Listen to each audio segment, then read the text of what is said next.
everyone. Welcome back to the Money Talk series. This is episode 19. Wow, it feels so good to be back recording here. Our last Money Talk was a live show.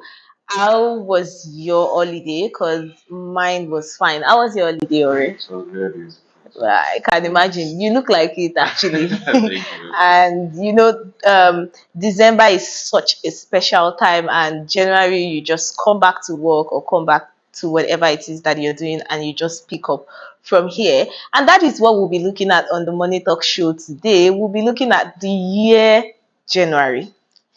January, yes, it's a month, but we're looking at January, the year. So, Ore, let me start with you. How many days does your January have? January, looking at it, is the full year, 365 or 366 days. 6 days. It's a lot. It doesn't So, want to end. so that would mean that your year would be February, the remaining days plus the 360, and A lot. I think I'll be moderate and leave mine at 90. 90 My days. yes, my January is 90 days, and December always feels like a week, Very short. and it is gone. I can remember 1st of Yeah. December before I could Mm-hmm. twice, sorry, 26, 27. Mm-hmm. Already Yeah. crossing about the new year. Mm-hmm. Well, it doesn't matter if your December is long or short. I think one thing that we can all agree on is January is long for everyone. January doesn't seem to have 31 days for everyone. And the reason for that is because of December. So what we're really looking at today is how we manage our January financially and how we're able to scale through the 365 days of January. So what does it look like for you, Ore? Well, looking at it, I think I think this should be the second to the last week in January. And Mm-hmm. I can tell you for a fact that I have been waiting for the last week. Like, I can't wait for us to come, like, get into next week. So, for those of us that are salary earners can get hold of some. Yeah. Because crossing into January, uh, it's been up and down. Yes. Up And and down you know, okay, mhm. because looking at for those of us that were outside in December, because before you know, So you were outside. I'm not really going to say that, You but were outside. something like that, something like that. Mm-hmm. So going out before you know, you're already paying 10 to 15,000 both fee before you Mm-hmm. even do any other outing before you pay for maybe food, restaurants, or and all. Mm-hmm. So, but I was able to like project because looking at December, I was able to predict that January is going to be long, and I was able to like cut down some expenses. Like not even like really cut down expenses. I was able to like share my funds into two. You Mm-hmm. understand that? Okay, I know that we're having like at least first week of January is holiday. So I think it's January is about 5 weeks or so. I'm not really sure. So the remaining 4 weeks, I was able to like project like okay, each week I'm supposed to spend so and so amount of money. Mm-hmm. So if I was able to have 100,000 naira, like I was able to make 100,000 naira in December, I'm not really going to see I got out 50,000 naira, but I feel like Mm-hmm. I got out like 30,000 naira because you know how much Mm-hmm. goes into December. So that 30,000 naira left, for example, I now have to put it in how I'm spending it in January. Spending it across. I'm not saying that's what I like, Mm-hmm. but spending it But that across was each your week. strategy Yes, that for was December. For me, I did take precautions for January. However, it feels as though it is not usually enough because somehow you make sure that you're saving. I mean, you have other savings, but January, it looks like January just comes with its own feeling. It comes with its own vibe that it makes you, especially because lots of bills are renewed in oh, January. So for people that have children, you school have to fees. pay school fees. You can't get too ready. You can't save That's too much, especially in an economy like Nigeria's economy, where the prices of things are skyrocketing every day. But I think that apart from the financial aspect that is quite a burden in Yeah. January, do you think that there is any other thing that makes January the way it is, that makes it Well, long, that I makes it think seem long? I can't really say, but what I can what I have is that I think that based on the fact that people are coming out from holiday, so the body is not really willing to resume back to work. So Mm-hmm. people are kind of still dragging their feet to start engaging in activities that can actually pull them put them Mm-hmm. on scale. And sometimes when they even involve themselves in activities, it's not really that encouraging because most people don't even want to stay in January because everybody's trying to cut To down expenses. So expenses. you're not really getting that result that you want. So it's not Mm-hmm. making the whole thing long. Like, okay, maybe you're trying to like get a client on board or trying to like sell a property. I can tell you that if you try to sell a property in January, it can take you, in fact, whole of January before you can even convince that customer or Mm-hmm. that client. So it's also going to make the whole time frame very long. While I think that there are, yes, I do agree with coming back from the holiday Yeah. factor that affects January, but I think that everything that you can possibly think of that affects January can still somehow be linked back to money. Well, yeah, of So course. the way to improve the quality of your January life would be to, come up with a reasonable financial plan, not just in December, but all through the year. Also, So maybe you save for January, or you try to move bills away from January, so it's or not possible to move away bills. bills on bills. Like school fees is fixed in January. Okay, That's yes. second term, I think.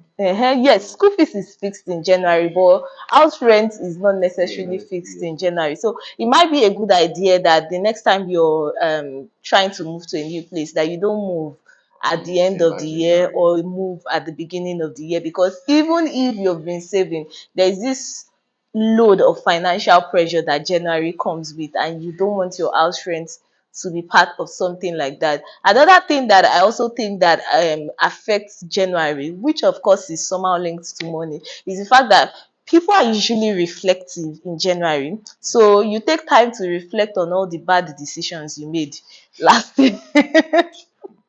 And how your life could have been better. And December comes with a lot of people visiting. So you Yeah, have time to like rate how people are doing well financially and how exactly. your life is kind of behind. Then there's a new year resolution in Yes. January. So you're just trying to get your life in order. But like I said, I feel that somehow you can still link it to money.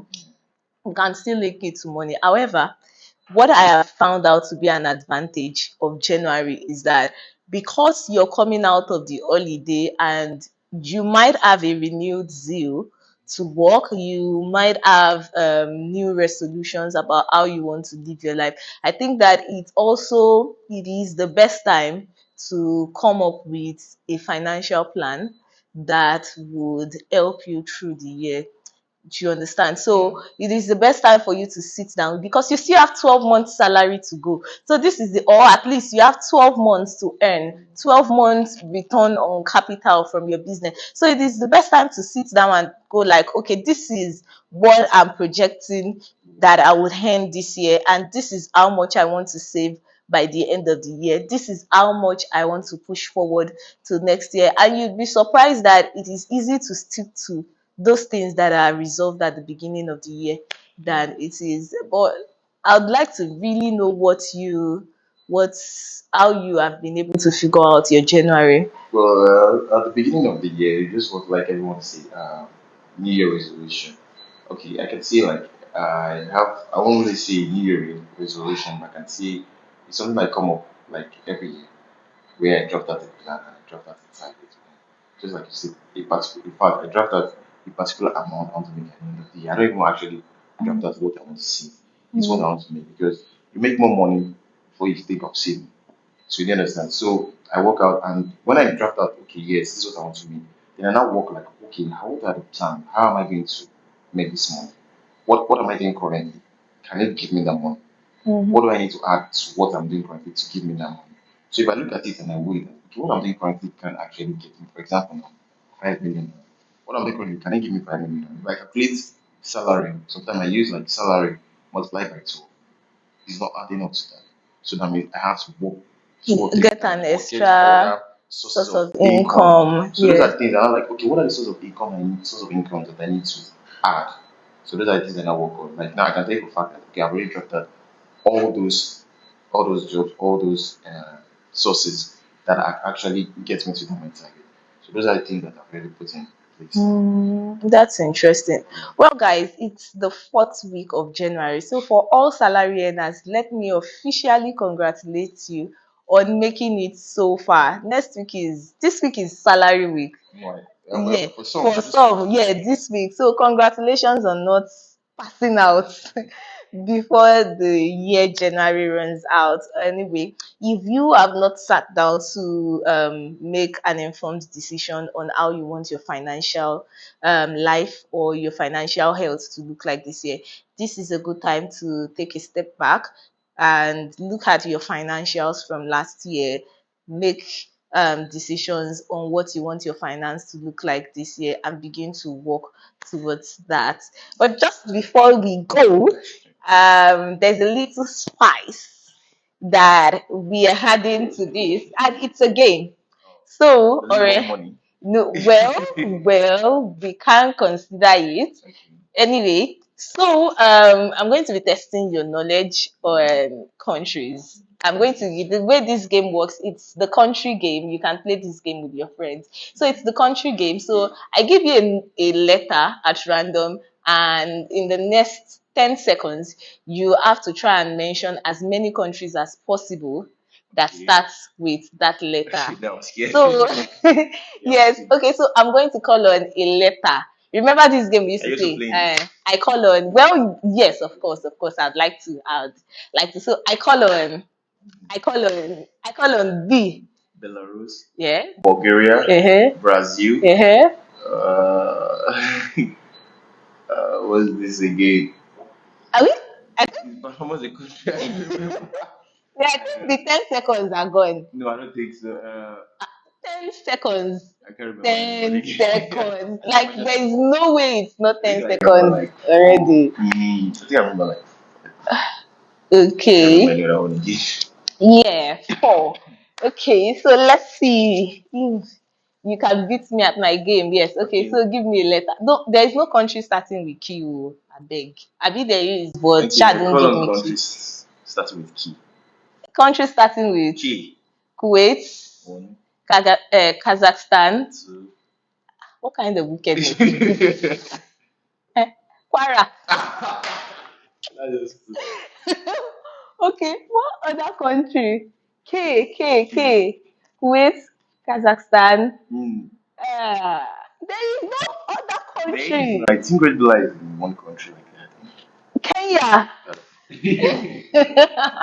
Yes, It's about 10 red. seconds. It's about 10 seconds. It's over 10 seconds. But yes, Red Villa is in Kenya. That should have even been That my should be the first first one, yeah. country. So, guys, if you are wondering how many countries that Red Villa is currently in, we are in 6 countries. We are here in Nigeria. We are here. We are in Canada. We are in the UK. We are in Kenya. We are in South Africa, and of course, our neighboring country, Ghana.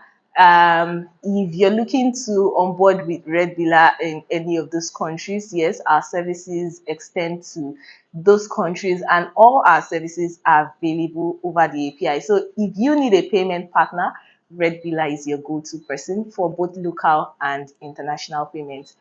Until we see you next week, until we come your way next week, don't forget to like, share, and subscribe to this channel. Bye. Bye.